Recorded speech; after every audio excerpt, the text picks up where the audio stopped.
Appointments. और इसमें पहला सवाल है, 16th फाइनेंस कमीशन या 16वें वित्त आयोग के नए चेयरमैन कौन बने हैं? ये बने हैं अरविंद पनागरिया। इन्होंने सक्सीड किया है एनके सिंह को, जो 15वें वित्त आयोग के चेयरमैन थे। अरविंद पनागरिया नीति आयोग के पहले वाइस चेयरमैन भी थे। अच्छा, नीति आयोग के जो चेयरमैन होते हैं वो हमेशा देश के प्रधानमंत्री होते हैं। इसके अलावा हाल ही में अरविंद पनागरिया नालंदा यूनिवर्सिटी के चांसलर भी बने हैं। अगला है बिम्स्टेक, जिसका पूरा नाम है bay of Bengal initiative for multi sectoral technical and economic cooperation. काफी भारी भरकम सा नाम है। इसके नए सेक्रेटरी जनरल कौन बने हैं? इसके नए सेक्रेटरी जनरल बने हैं भारत के इंदिरा मणि पांडे, और इन्होंने रिप्लेस किया है भूटान के तेंजिन लेकफेल को। बिम्स्टेक स्टैब्लिश हुआ था 1997 में, और इसका हेडक्वार्टर है बांग्लादेश की कैपिटल ढाका में। अच्छा, बिम्स्टेक में टोटल 7 मेंबर कंट्रीज हैं: India, Bhutan, Bangladesh, Myanmar, Thailand, Nepal और श्रीलंका। इसके बाद अगला है एशियन डेवलपमेंट बैंक। इसके नए एग्जीक्यूटिव डायरेक्टर कौन बने हैं? ये भी एक भारतीय को बनाया गया है और इनका नाम है विकासशील। आप लोग विकास को बहुत दिनों से ढूंढ रहे थे, तो विकास आपको मिलेंगे फिलीपींस के शहर मनीला में, क्योंकि एडीबी का हेडक्वार्टर यहीं पे है। अच्छा, एडीबी स्टैब्लिश कब हुआ था? तो ये स्टैब्लिश किया गया था 1966 में। अगला है लोकपाल, जो भारत में करप्शन को कम करने के उद्देश्य से 2013 में स्टैब्लिश किया गया था। इसके नए चेयरमैन कौन बने हैं? ये बने हैं अजय मानिकराव खानविलकर। ये सुप्रीम कोर्ट के पूर्व जज हैं, और ये लोकपाल के अब तक के दूसरे चेयरमैन हैं। इन्होंने रिप्लेस किया है लोकपाल के पहले चेयरमैन पिनाकी चंद्र घोष को। इसके बाद है एनसीएससी, यानी national commission for scheduled caste. इसके नए चेयरमैन कौन बने हैं? ये बने हैं किशोर मखवाना। एनसीएससी एक कॉन्स्टिट्यूशनल बॉडी है जिसका गठन किया गया था 2004 में, और हमारे संविधान में इसके लिए आर्टिकल है आर्टिकल 338। अगला है आईआरसीटीसी, यानी Indian railway catering and tourism corporation. इसके नए चेयरमैन और मैनेजिंग डायरेक्टर कौन बने हैं? इनका नाम है संजय कुमार जैन। अच्छा, आईआरसीटीसी कब बना था? ये स्टैब्लिश किया गया था 1999 में, और इसका हेडक्वार्टर है नई दिल्ली। अगला है securities and exchange board of India या सेबी। इसके नए एग्जीक्यूटिव डायरेक्टर कौन बने हैं? ये बने हैं जी राम मोहन राव। इनका पूरा नाम है गोविंदपल्ली राम मोहन राव। सेबी बना था 1992 में, और इसका हेडक्वार्टर है मुंबई। अगला है ट्राई, यानी telecom regulatory authority of India. इसके नए चेयरमैन कौन बने हैं? ये बने हैं अनिल कुमार लाहौती। ये पूर्व में रेलवे बोर्ड के चेयरमैन भी रह चुके हैं, और इन्होंने रिप्लेस किया है पीडी वघेला जी को। इसके बाद है सीबीएसई, यानी central board of secondary education, और सीबीएसई के नए चेयरमैन बने हैं राहुल सिंह। इन्होंने रिप्लेस किया है निधि छिब्बर को, और निधि छिब्बर अब नीति आयोग में एडवाइजर या सलाहकार के रूप में कार्यरत है। अगला है ICAI, institute of chartered accountants of India. इसके नए अध्यक्ष कौन बने हैं? ये बने हैं Ranjeet Kumar Agarwal. ICAI ministry of corporate affairs के अंडर आता है, और ये इस्टेब्लिश हुआ था हमारी आजादी के लगभग 2 साल बाद, यानी 1 जुलाई 1949 को। ओके, ये पेज डेडिकेटेड है पुलिस और डिफेंस के अलग अलग एजेंसीज के नए महानिदेशक या डायरेक्टर जनरल को लेके, जिसमें पहला है एसएसबी, यानी सशस्त्र सीमा बल, और इसके नए डायरेक्टर जनरल बने हैं दलजीत सिंह चौधरी। दलजीत सिंह इससे पहले सीआरपीएफ के डीजी थे, और इनके बाद अब सीआरपीएफ के नए डीजी बने हैं अनीश दयाल सिंह। ये पहले आईटीबीपी के चीफ थे, और आईटीबीपी के नए चीफ बने हैं राहुल रसगोत्रा। इसके अलावा सीआईएसएफ के नए डायरेक्टर जनरल के रूप में नीना सिंह को अपॉइंट किया गया है, और नीना सिंह सीआईएसएफ की पहली महिला डायरेक्टर जनरल है, इसलिए ये सवाल ज्यादा इम्पोर्टेंट है। इसके बाद अगला है नेशनल इन्वेस्टिगेशन एजेंसी या एनआईए, जो हमारे देश का एक एंटी टेरर एजेंसी है। और इसके नए महानिदेशक बने हैं सदानंद वसंत दाते। ये इससे पहले महाराष्ट्र एंटी टेरर स्क्वाड के चीफ थे। और 2008 में जो मुंबई में टेरर अटैक हुआ था, जिसको हम लोग 26/11 के नाम से जानते हैं, ये उसके हीरो माने जाते हैं। और उस समय आतंकवादियों के खिलाफ इन्होंने जो कार्रवाई की थी, उसके लिए इन्हें राष्ट्रपति के द्वारा गैलेंट्री अवार्ड से भी सम्मानित किया गया था। इसके बाद है एनडीआरएफ या नेशनल डिजास्टर रिस्पांस फोर्स, और इसके नए डायरेक्टर जनरल बने हैं पीयूष आनंद। ओके, अगला सवाल है महाराष्ट्र की पहली महिला डीजीपी कौन बनी है? ये बनी है रश्मि शुक्ला। इससे पहले ये एसएसबी की डीजी थी। और एसएसबी के नए डीजी की बात हमने अभी ही अपने पिछले स्लाइड में की है। इसके बाद उत्तराखंड हाईकोर्ट की पहली महिला चीफ जस्टिस कौन बनी है? ये बनी है जस्टिस रीतू बहरी। अगला है बीएसएफ यानी बॉर्डर सिक्योरिटी फोर्स की पहली महिला स्नाइपर कौन बनी है? ये बनी है हिमाचल प्रदेश की सुमन कुमारी। इसके बाद भारतीय सेना में नियुक्त होने वाली पहली महिला सूबेदार कौन बनी है? ये बनी है मध्य प्रदेश की प्रीति रजक।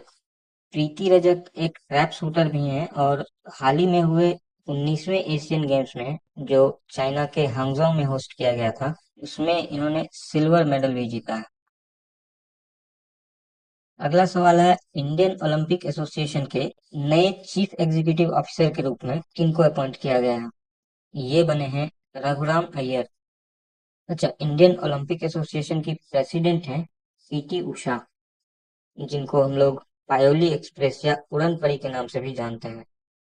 अगला है एआईसीएफ या ऑल इंडिया चेस फेडरेशन। इसके नए प्रेसिडेंट कौन बने हैं? ये बने हैं हरियाणा के नितिन नारंग। एआईसीएफ इस्टेब्लिश हुआ था 1951 में, और नितिन नारंग इसके अब तक के सबसे कम उम्र के प्रेसिडेंट बने हैं, और इनकी उम्र है 36 साल। इसके बाद अगला सवाल है पैरालंपिक्स कमेटी ऑफ इंडिया के नए प्रेसिडेंट कौन बने हैं? ये बने हैं देवेंद्र झाझड़िया। ये एक पैरा जेवलिन थ्रोअर हैं। तो ये भारत के पहले खिलाड़ी हैं जिन्होंने पैरालंपिक्स में 2 बार गोल्ड मेडल जीता है। इन्होंने रिप्लेस किया है दीपा मलिक को।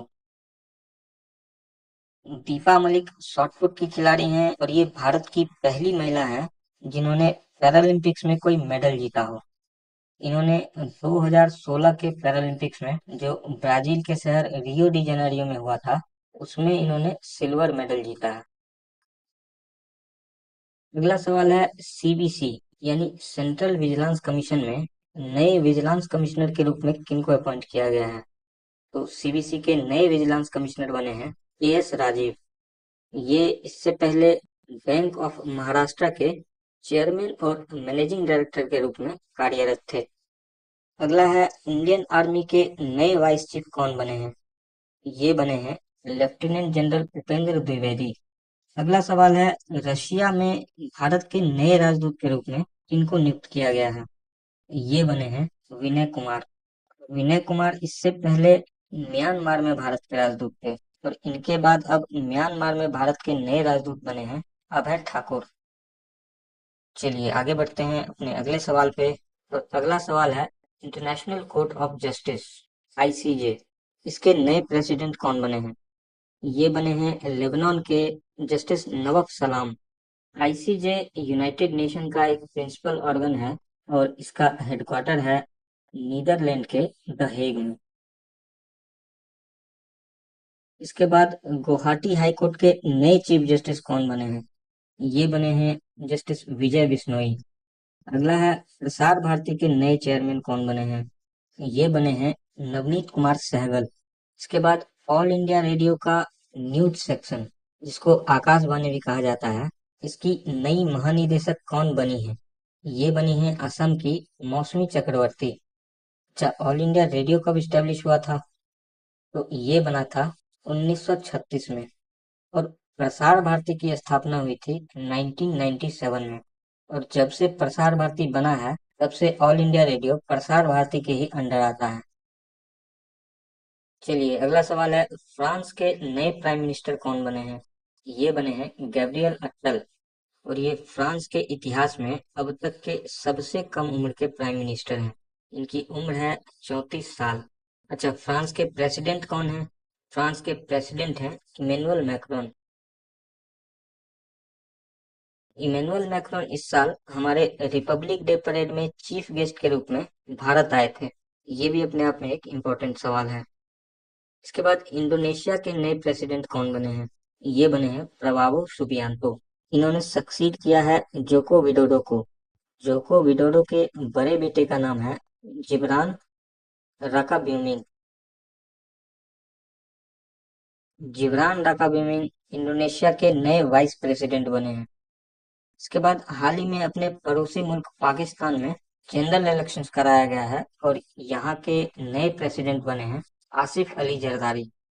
और पाकिस्तान के नए प्राइम मिनिस्टर बने हैं शहबाज शरीफ।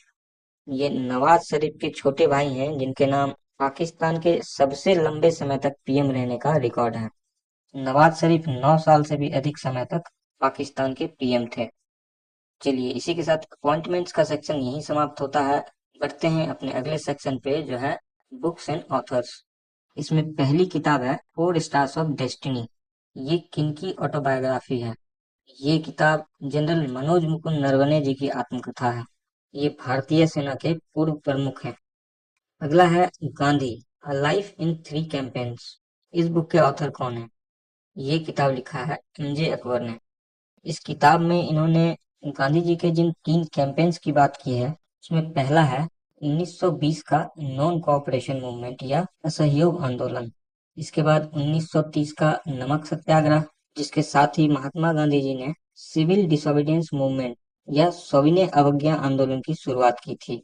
और गांधी जी का तीसरा और आखिरी कैंपेन है 1942 का भारत छोड़ो आंदोलन। अगला है फॉलोइंग द सन।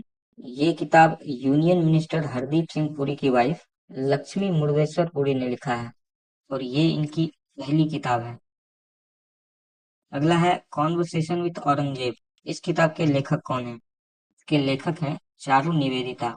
ये तमिल लिटरेचर के आइकॉन कहे जाते हैं। अगली किताब है द कॉन्स्पिरेसी। ये किनकी ऑटोबायोग्राफी है? इस बुक के ऑथर हैं श्रीलंका के पूर्व राष्ट्रपति गोटाबया राजपक्षा। ये नवंबर 2019 से जुलाई 2022 तक श्रीलंका के राष्ट्रपति थे। इसके बाद है स्कल्प्टेड स्टोन, मिस्ट्रीज ऑफ मम्मालपुरम। और इस बुक के ऑथर हैं अश्विन प्रभु। चलिए बढ़ते हैं अपनी अगली कैटेगरी पे, जिसका नाम है रिपोर्ट्स एंड इंडेक्स। इसमें पहला सवाल है हेनली पासपोर्ट इंडेक्स 2024। इसमें भारत की रैंक क्या है? तो इस इंडेक्स में भारत की रैंक है 85 आउट ऑफ 199 कंट्रीज। इसमें टॉप किया है इन 6 देशों ने: France, Germany, Italy, Japan, Singapore और स्पेन। हेनली पासपोर्ट इंडेक्स के इतिहास में पहली बार ऐसा हुआ है जिसमें 6 देश एक साथ टॉप पोजीशन पे हैं। इस इंडेक्स में भारत का वीजा फ्री स्कोर है 62 और इन 6 देशों का वीजा फ्री स्कोर है 194। वीजा फ्री स्कोर का मतलब ये है कि जैसे अगर आपके पास भारत का पासपोर्ट है तो टोटल 62 ऐसी कंट्रीज हैं जिसमें आप बिना वीजा के ट्रेवल कर सकते हैं। ये नंबर जितना बड़ा होगा, पासपोर्ट उतना ही पावरफुल। अगला है इंटरनेशनल इंटेलेक्चुअल प्रॉपर्टी इंडेक्स 2024, जिसको आईपी इंडेक्स भी कहा जाता है। और इस इंडेक्स में भारत की रैंक है 42 आउट ऑफ 55 कंट्रीज। इस इंडेक्स को US chambers of commerce and industry के द्वारा रिलीज किया जाता है और इसमें टॉप किया है यूएस ने। अगला है करप्शन परसेप्शन इंडेक्स, जिसको ट्रांसपेरेंसी इंटरनेशनल के द्वारा रिलीज किया जाता है। इसमें भारत की रैंक है 93 आउट ऑफ 180 कंट्रीज। इस इंडेक्स में टॉप किया है डेनमार्क ने, यानी डेनमार्क में पूरी दुनिया में सबसे कम करप्शन है। और इस इंडेक्स के हिसाब से दुनिया का सबसे करप्ट कंट्री है सोमालिया। जब पिछले साल इसमें भारत की रैंक थी 85। अगला है जेंडर इनइक्वालिटी इंडेक्स। इसमें भारत की रैंक है 108 आउट ऑफ 193 कंट्रीज। इसके बाद है ह्यूमन डेवलपमेंट इंडेक्स और इसमें भारत की रैंक है 134 out of 193। Gender inequality index में टॉप किया है डेनमार्क ने और ह्यूमन डेवलपमेंट इंडेक्स में टॉप किया है स्विट्जरलैंड में। ये दोनों ही इंडेक्स, जेंडर इनइक्वालिटी इंडेक्स और human development index, human development report 2023-24 का एक हिस्सा है, जिसको यूएनडीपी यानी यूनाइटेड नेशंस डेवलपमेंट प्रोग्राम के द्वारा जारी किया जाता है। अगला है वर्ल्ड हैप्पीनेस रिपोर्ट 2024। इस रिपोर्ट के आधार पे दुनिया का सबसे खुशहाल देश कौन सा है? ये है फिनलैंड। और फिनलैंड लगातार 7वीं बार इसमें टॉप पे रहा है। अगर इसमें भारत की रैंक की बात करें तो 146 देशों की इस लिस्ट में भारत 126वें स्थान पे है। यानी काफी दुखी रहते हैं हम लोग। थोड़ा खुश रहा कीजिए, ठीक है? अगली बार शायद इम्प्रूव हो जाए। इसके बाद अगला रिपोर्ट है वर्ल्ड एयर क्वालिटी रिपोर्ट 2023, जिसको स्विट्जरलैंड के एक ऑर्गेनाइजेशन आईक्यू एयर के द्वारा जारी किया जाता है। इनके इस रिपोर्ट के आधार पे दुनिया का सबसे प्रदूषित शहर कौन सा है? तो ये नाम कमाया है बिहार में स्थित बेगूसराय ने। बदनाम हुए तो क्या, नाम तो हुआ। इसमें अगर नेशनल लेवल की बात करें तो नंबर 1 पे है बांग्लादेश, जो दुनिया का सबसे पॉल्यूटेड देश है। इसके बाद दूसरे नंबर पे है पाकिस्तान और तीसरे पे है हमारा भारत महान। अगला है स्वच्छ सर्वेक्षण अवार्ड 2023, जिसको ministry of housing and urban affairs के द्वारा ऑर्गेनाइज किया जाता है। इसमें इस बार क्लीनेस्ट सिटी का टाइटल किस शहर को मिला है? ये टाइटल इस बार ज्वाइंटली 2 शहरों को मिला है, जिसमें एक है मध्य प्रदेश का शहर इंदौर और दूसरा है भारत का डायमंड सिटी कहा जाने वाला गुजरात का शहर सूरत। अच्छा, इंदौर का ये लगातार 7वां क्लीनेस्ट सिटी का टाइटल है। चलिए, इसी के साथ रिपोर्ट्स एंड इंडेक्स यहीं समाप्त होता है और इसके बाद अपनी अगली कैटेगरी है ओबीच्युरीज। हाल ही में शास्त्रीय संगीत की महान गायिका प्रभा अत्रे जी का निधन हुआ है। ये संगीत के किस घराना से बिलोंग करती थी? तो प्रभा अत्रे किराना घराना की सिंगर थी। अगर इनके अवार्ड्स एंड ऑनर्स की बात करें तो इनको पद्मा अवार्ड्स के तीनों कैटेगरी से सम्मानित किया गया था। सबसे पहले 1990 में पद्मश्री, इसके बाद 2002 में पद्म भूषण और 2022 में पद्म विभूषण से सम्मानित किया गया था। इसके अलावा ये 1991 में संगीत नाटक एकेडमी अवार्ड की भी विनर थी। इसके बाद हाल ही में पूर्व लोकसभा स्पीकर मनोहर जोशी जी का निधन हुआ है। ये किस राज्य के चीफ मिनिस्टर रह चुके थे? ये थे महाराष्ट्र के पूर्व सीएम। अगले व्यक्ति हैं अजीज कुरैशी। इनका भी हाल ही में निधन हुआ है। ये किस राज्य के गवर्नर रह चुके थे? ये थे उत्तर प्रदेश के पूर्व गवर्नर। अगला सवाल है, हाल ही में पद्मश्री से सम्मानित साहित्यकार उषा किरण खान जी का निधन हुआ है। ये किस राज्य से बिलोंग करती थी? ये थी बिहार के दरभंगा जिले से। उषा किरण खान हिंदी और मैथिली भाषा की साहित्यकार थीं और इनके एक मैथिली नॉवेल के लिए इन्हें 2011 में साहित्य अकादमी अवार्ड से भी सम्मानित किया गया था। इसके अलावा इनको 2015 में पद्मश्री अवार्ड से भी सम्मानित किया जा चुका है। अगले व्यक्ति हैं डॉक्टर नित्यानंद, जिन्होंने भारत का पहला ऑरल कॉन्ट्रासेप्टिव पिल डेवलप किया था। इनका भी हाल ही में निधन हुआ है। तो सवाल यह है कि इन्होंने इस कॉन्ट्रासेप्टिव पिल का नाम क्या रखा था? इसका नाम था सहेली। उस सहेली के लिए इनको 2012 में पद्मश्री अवार्ड भी मिल चुका है। डॉक्टर नित्यानंद सीडीआरआई यानी सेंट्रल ड्रग रिसर्च इंस्टीट्यूट के डायरेक्टर भी रह चुके थे। अगला सवाल है, ओके, ये एक बेहद दुखद घटना हुई है, जिसमें world marathon record holder kelvin Kiptum की एक रोड एक्सीडेंट में मृत्यु हो गई। इनके साथ में इनके कोच भी थे और उनकी भी इसी दुर्घटना में मृत्यु हो गई। केल्विन किप्टम किस देश के खिलाड़ी थे? ये थे केनिया के खिलाड़ी और इनकी उम्र थी मात्र 24 साल। और ये इसी साल होने वाले पेरिस ओलंपिक में गोल्ड मेडल के प्रबल दावेदार भी थे। चलिए, अपना दुख भरा सेक्शन यही समाप्त होता है और इस वीडियो का अगला और आखिरी कैटेगरी है मिसलेनियस। ये उन सवालों की कैटेगरी है जिसका कोई कैटेगरी नहीं है, जिसका कोई नहीं उसका मिसलेनियस है।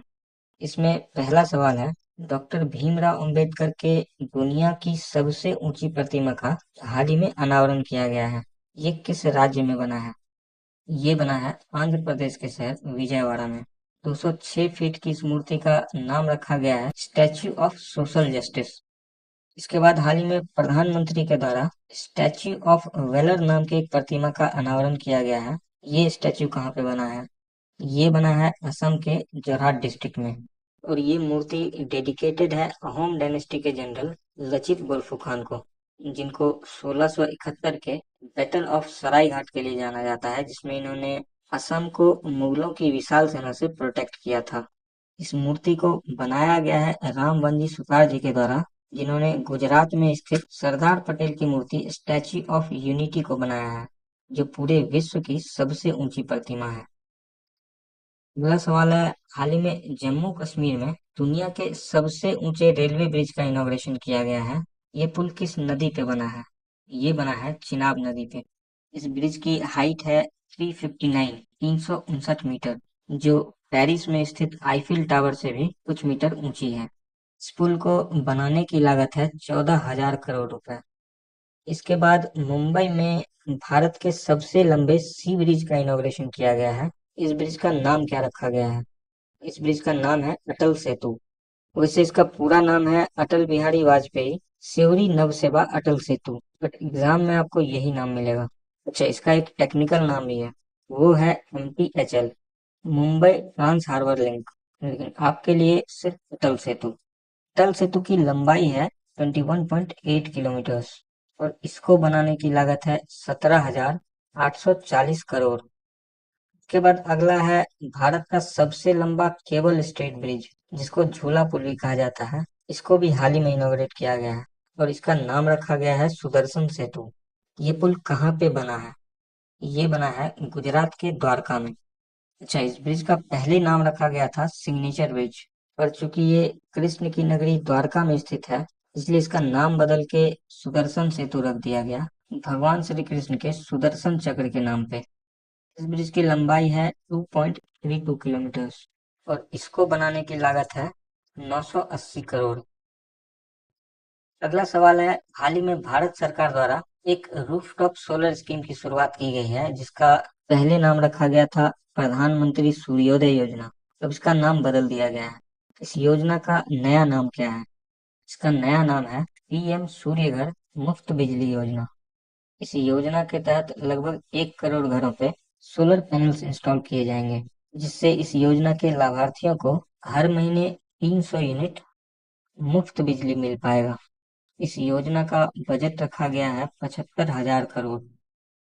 अगला है इंदिरा गांधी प्यारी बहना सुख सम्मान निधि योजना। इस योजना को किस राज्य सरकार के द्वारा शुरू किया गया है? ये शुरू किया गया है हिमाचल प्रदेश की प्यारी बहनों के लिए। इस योजना के तहत 18 से 60 वर्ष की महिलाओं को हर महीने 1,500 रुपए दिए जाएंगे, यानी सालाना 18,000 रुपए। बताइए, मात्र 18,000 रुपए। वहीं कांग्रेस 1 लाख रुपए देने का वादा कर रही है। ने वो एड भी देखा होगा जिसमें सुनीता को कांग्रेस 1 लाख देने भी लगी। चलिए, अगला योजना है महतारी वंदन योजना। तो ये शुरू किया गया है छत्तीसगढ़ की महिलाओं के लिए और इस योजना के तहत 23 से 60 वर्ष की विवाहित महिलाओं को हर महीने 1,000 रुपए की आर्थिक सहायता दी जाएगी, यानी सालाना 12,000 रुपए। अब ये उससे भी कम है। अच्छा, प्यारी बहनों वाले योजना में विवाह का कोई बंधन नहीं है, पर महतारी वंदन योजना में विवाहित होना जरूरी है। महतारी का मतलब ही है मदर। अगला सवाल है, मिलान नेवल एक्सरसाइज के 12वें एडिशन को हाल ही में कहाँ पे ऑर्गेनाइज किया गया है? ये एक्सरसाइज कराया गया है आंध्र प्रदेश के पोर्ट सिटी विशाखापट्टनम में। मिलान एक्सरसाइज में इस बार लगभग 50 देशों की नेवीज ने पार्टिसिपेट किया था। इसके बाद अगला है धर्मा गार्जियन, जो भारत और जापान के बीच होने वाला एक ज्वाइंट मिलिट्री एक्सरसाइज है। इसके 5वें एडिशन को हाल ही में राजस्थान में ऑर्गेनाइज किया गया है। अगला सवाल है, हाल ही में इंडियन ओशन कॉन्फ्रेंस के 7वें एडिशन को किस शहर में होस्ट किया गया है? ये ऑर्गेनाइज किया गया था ऑस्ट्रेलिया के पर्थ में। इस कॉन्फ्रेंस को इंडिया फाउंडेशन के द्वारा ऑर्गेनाइज किया जाता है और इस बार इसकी थीम है what's a stable and sustainable Indian ocean.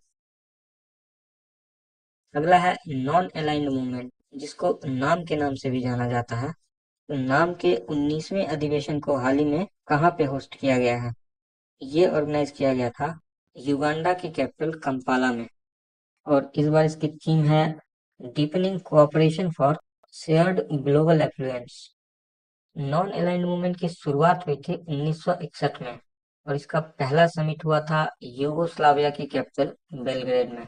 और इससे पहले आखिरी समिट 2019 में हुआ था अजरबैजान की कैपिटल बाकू में।